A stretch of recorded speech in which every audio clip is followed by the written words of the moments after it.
بسم الله الرحمن الرحيم. ألف لام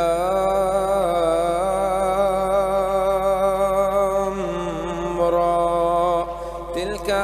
آيات الكتاب الحكيم. أكان للناس عجبا أن أوحينا إلى رجل منهم أن أنذر الناس وبشر الذين آمنوا أن لهم قدم صدق عند ربهم. قال الكافرون إن هذا لساحر عليم. قال الكافرون إن هذا لساحر مبين. إن ربكم الله الذي خلق السماوات والأرض في 6 أيام ثم استوى على العرش يدبر الأمر ما من شفيع إلا من بعد إذنه. ذلكم الله ربكم فاعبدوه أفلا تذكرون. إليه مرجعكم جميعا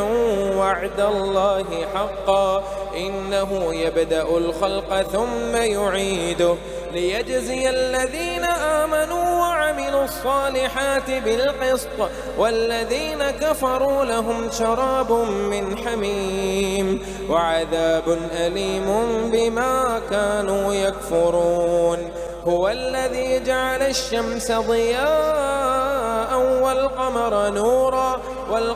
نورا وقدره منازل لتعلموا عدد السنين والحساب.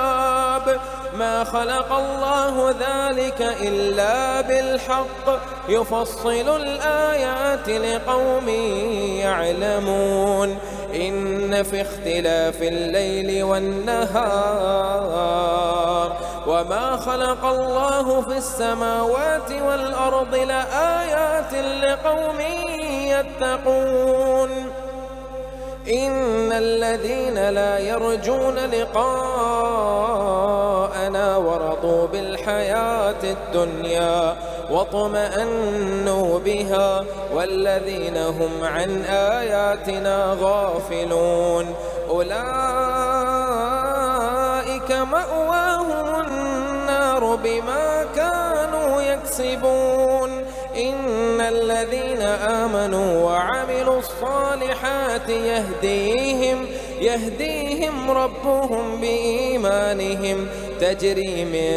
تحتهم الأنهار في جنات النعيم. دعواهم فيها سبحانك اللهم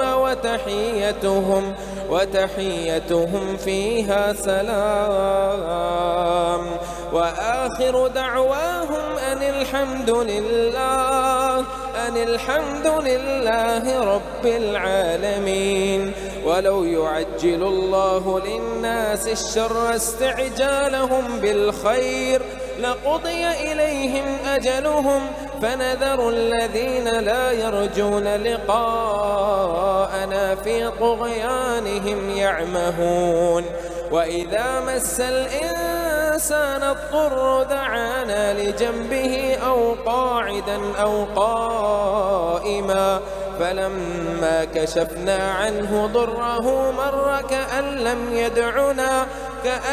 يدعنا إلى ضر مسه. كذلك زين للمسرفين ما كانوا يعملون. ولقد أهلكنا القرون من قبلكم لما ظلموا وجاءتهم رسلهم بالبينات وما كانوا ليؤمنوا كذلك نجزي القوم المجرمين. ثم جعلناكم خلائف في الأرض من بعدهم لننظر كيف تعملون. وإذا تتلى عليهم آياتنا بينات قال الذين لا يرجون لقاء نأت بقرآن غير هذا أو بدله قل ما يكون لي أن أبدله من تلقاء نفسي إن أتبع إلا ما يوحى إلي إني أخاف إن عصيت ربي عذاب يوم عظيم قل لو شاء الله ما تلوته عليكم ولا أدراكم به فقد لبثت فيكم عمرا من قبله أفلا تعقلون فمن أظلم ممن افترى على الله كذبا أو كذب بآياته إنه لا يفلح المجرمون ويعبدون من دون الله ما لا يضرهم ولا ينفعهم ويقولون هؤلاء شفعاؤنا عند الله قل أتنبئون الله بما لا يعلم في السماوات ولا في الأرض سبحانه وتعالى عما يشركون وما كان الناس إلا أمة واحدة فاختلفوا ولولا كلمة سبقت من ربك لقضي بينهم فيما فيه يختلفون ويقولون لولا أنزل عليه آية من ربه فقل إنما الغيب لله فانتظروا إني معكم من المنتظرين وإذا أذقنا الناس رحمة من بعد ضراء مستهم إذا لهم مكر في آياتنا قل الله أسرع مكرا إن رسلنا يكتبون ما تمكرون هو الذي يسيركم في البر والبحر حتى إذا كنتم في الفلك وجرين بهم بريح طيبة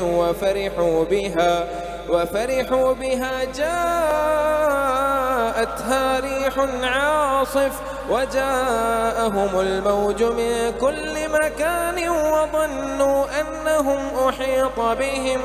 دعوا الله مخلصين له الدين لئن أنجيتنا من هذه لنكونن من الشاكرين فلما أنجاهم إذا هم يبغون في الأرض بغير الحق يا أيها الناس إنما بغيكم على أنفسكم متاع الحياة الدنيا ثم إلينا مرجعكم فننبئكم بما كنتم تعملون إنما مثل الحياة الدنيا كماء إن أنزلناه من السماء فاختلط به نبات الأرض مما يأكل الناس والأنعام حتى إذا أخذت الأرض زخرفها وزينت وظن أهلها أنهم قادرون عليها أتاها أمرنا ليلا أو نهارا فجعلناها حصيدا كأن لم تغن بالأمس كذلك نفصل الآيات لقوم يتفكرون والله يدعو إلى دار السلام ويهدي من يشاء إلى صراط مستقيم للذين أحسنوا الحسنى وزيادة ولا يرهق وجوههم قتر ولا ذلة أولئك أصحاب الجنة هم فيها خالدون والذين كسبوا السيئات جزاء سيئة بمثلها وترهقهم ذلة ما لهم من الله من عاصم كأنما أغشيت وجوههم قطعا من الليل مظلما أولئك أصحاب النار هم فيها خالدون ويوم نحشرهم جميعا ثم نقول للذين أشركوا مكانكم أنتم وشركاؤكم فزيلنا بينهم وقال شركاؤهم ما كنتم إيانا تعبدون فكفى بالله شهيدا بيننا وبينكم إن كنا عن عبادتكم لغافلين هنالك تبلو كل نفس ما أسلفت وردوا إلى الله مولاهم الحق وضل عنهم ما كانوا يفترون قل من يرزقكم من السماء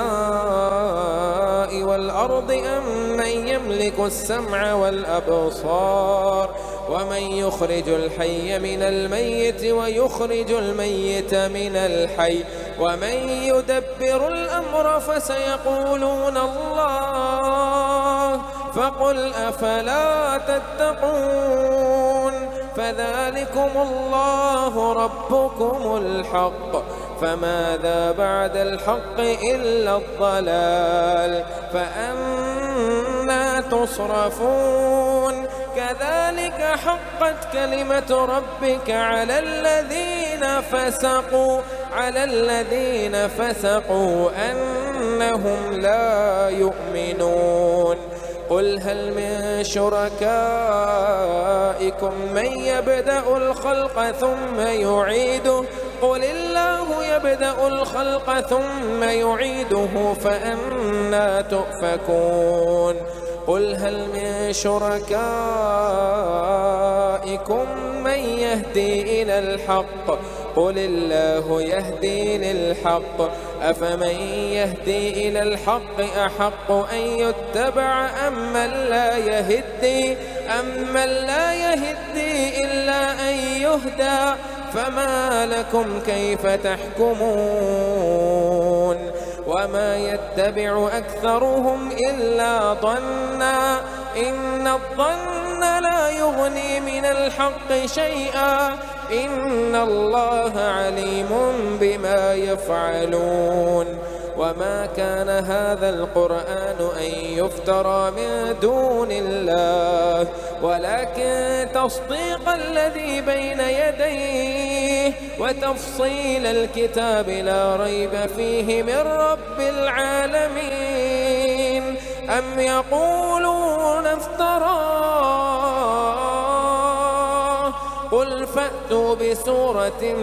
مثله وادعوا من استطعتم من دون الله إن كنتم صادقين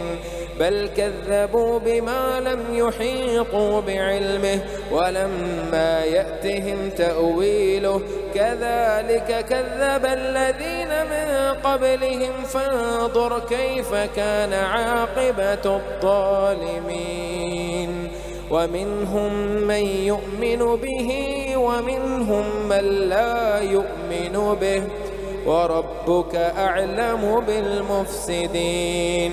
وإن كذبوك فقل لي عملي ولكم عملكم أنتم بريئون مما أعمل وأنا بريء مما تعملون ومنهم من يستمعون إليك أفأنت تسمع الصم ولو كانوا لا يعقلون ومنهم من ينظر إليك أفأنت تهدي العمي ولو كانوا لا يبصرون إن الله لا يظلم الناس شيئا ولكن الناس أنفسهم يظلمون ويوم يحشرهم كأن لم يلبثوا إلا ساعة من النهار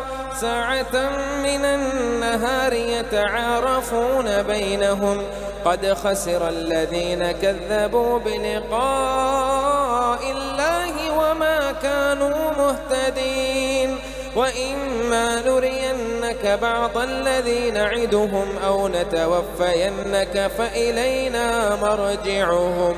ثم الله شهيد على ما يفعلون ولكل أمة أمة رسول فإذا جاء رسولهم قضي بينهم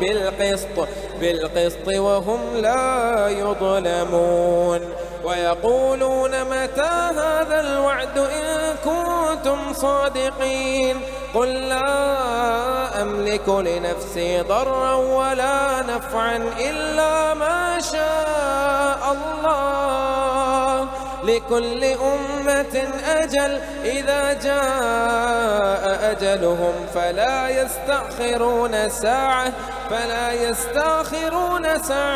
ولا يستقدمون قل أرأيتم إن أتاكم عذابه بياتا أو نهارا ماذا يستعجل منه المجرمون أثم إذا ما وقع آمنتم به الآن وقد كنتم به تستعجلون ثم قيل للذين ظلموا ذوقوا عذاب الخلد هل تجزون إلا بما كنتم تكسبون ويستنبئونك أحق هو قل إي وربي إنه لحق وما أنتم بمعجزين ولو أن لكل نفس ظلمت ما في الأرض لافتدت به وأسروا الندامة لما رأوا العذاب وقضي بينهم بالقسط وهم لا يظلمون ألا إن لله ما في السماوات والأرض ألا إن وعد الله حق ولكن أكثرهم لا يعلمون هو يحيي ويميت وإليه ترجعون يا أيها الناس قد جاءتكم موعظة من ربكم وشفاء لما في الصدور وهدى ورحمة للمؤمنين قل بفضل الله وبرحمته فبذلك فليفرحوا هو خير مما يجمعون قل أرأيتم ما أنزل الله لكم من رزق فجعلتم منه حراما وحلالا قل الله أذن لكم أم على الله تفترون وما ظن الذين يفترون على الله الكذب يوم القيامة إن الله لذو فضل على الناس ولكن أكثرهم لا يشكرون وما تكون في شأن وما تتلو منه من قرآن ولا تعملون من عمل إلا كنا عليكم شهودا إذ تفيضون فيه وما يعزب عن ربك من مثقال ذرة في الأرض ولا في السماء ولا أصغر من ذلك ولا أكبر إلا في كتاب مبين ألا إن أولياء الله لا خوف عليهم ولا هم يحزنون الذين آمنوا وكانوا يتقون لهم البشرى في الحياة الدنيا وفي الآخرة لا تبديل لكلمات الله ذلك هو الفوز العظيم ولا يحزنك قولهم إن العزة لله جميعا هو السميع العليم ألا إن لله ما في السماوات وما في الأرض وما يتبع الذين يدعون من دون الله شركاء إن يتبعون إلا الظن وإن هم إلا يخرصون هو الذي جعل لكم الليل لتسكنوا فيه والنهار مبصرا إن في ذلك لآيات لقوم يسمعون. قالوا اتخذ الله ولدا سبحانه هو الغني له ما في السماوات وما في الأرض إن عندكم من سلطان بهذا أتقولون على الله ما لا تعلمون. قل إن الذين يفترون على الله الكذب لا يفلحون متاع في الدنيا ثم إلينا مرجعهم ثم نذيقهم العذاب الشديد بما كانوا يكفرون. واتل عليهم نبأ نوح إذ قال لقومه يا قوم إن كان كبر عليكم مقامي وتذكيري بآيات الله فعلى الله توكلت فأجمعوا أمركم وشركاءكم ثم لا يكن أمركم عليكم غمة ثم قضوا إلي ولا تنظرون. فإن توليتم فما سألتكم من أجر إن أجري إلا على الله وأمرت أن أكون من المسلمين. فكذبوه فنجيناه ومن معه في الفلك وجعلناهم خلائف وأغرقنا الذين كذبوا بآياتنا فانظر كيف كان عاقبة المنذرين. ثم بعثنا من بعده رسلا إلى قومهم فجاءوهم بالبينات فما كانوا ليؤمنوا بما كذبوا به من قبل كذلك نطبع على قلوب المعتدين. ثم بعثنا من بعدهم موسى وهارون إلى فرعون وملئه بآياتنا فاستكبروا وكانوا قوما مجرمين. فلما جاءهم الحق من عندنا قالوا إن هذا لسحر مبين. قال موسى أتقولون للحق لما جاءكم أسحر هذا؟ قال موسى أتقولون للحق لما جاءكم أسحر هذا ولا يفلح الساحرون. قالوا أجئتنا لتلفتنا عما وجدنا عليه آباءنا وتكون لكما الكبرياء في الأرض وما نحن لكما بمؤمنين. وقال فرعون ائتوني بكل ساحر عليم. فلما جاء السحرة قال لهم موسى ألقوا ما أنتم ملقون. فلما ألقوا قال موسى ما جئتم به السحر إن الله سيبطله إن الله لا يصلح عمل المفسدين. ويحق الله الحق بكلماته ولو كره المجرمون. فما آمن لموسى إلا ذرية من قومه على خوف من فرعون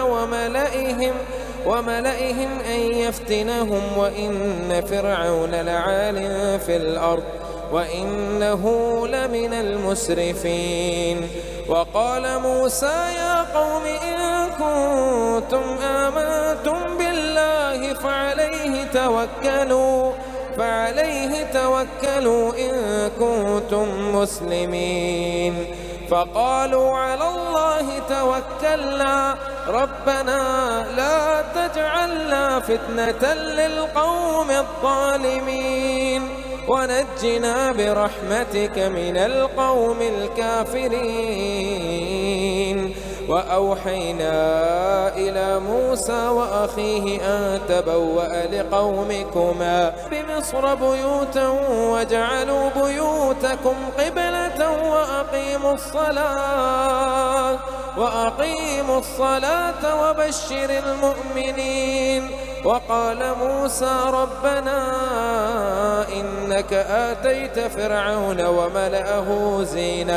وملأه زينة وأموالا في الحياة الدنيا ربنا ليضلوا عن سبيلك ربنا اطمس على أموالهم واشدد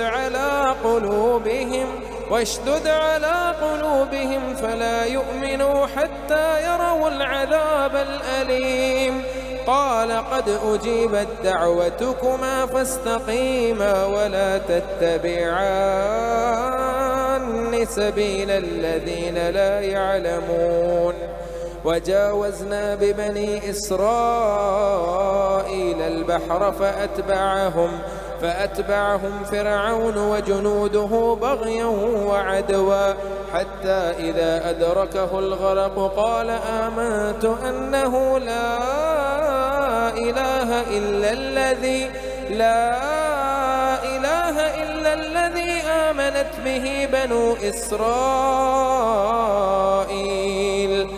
بنو إسرائيل وأنا من المسلمين. الآن وقد عصيت قبل وكنت من المفسدين فاليوم ننجيك ببدنك لتكون لمن خلفك آية وإن كثيرا من الناس عن آياتنا لغافلون. ولقد بوأنا بني إسرائيل مبوأ صدق ورزقناهم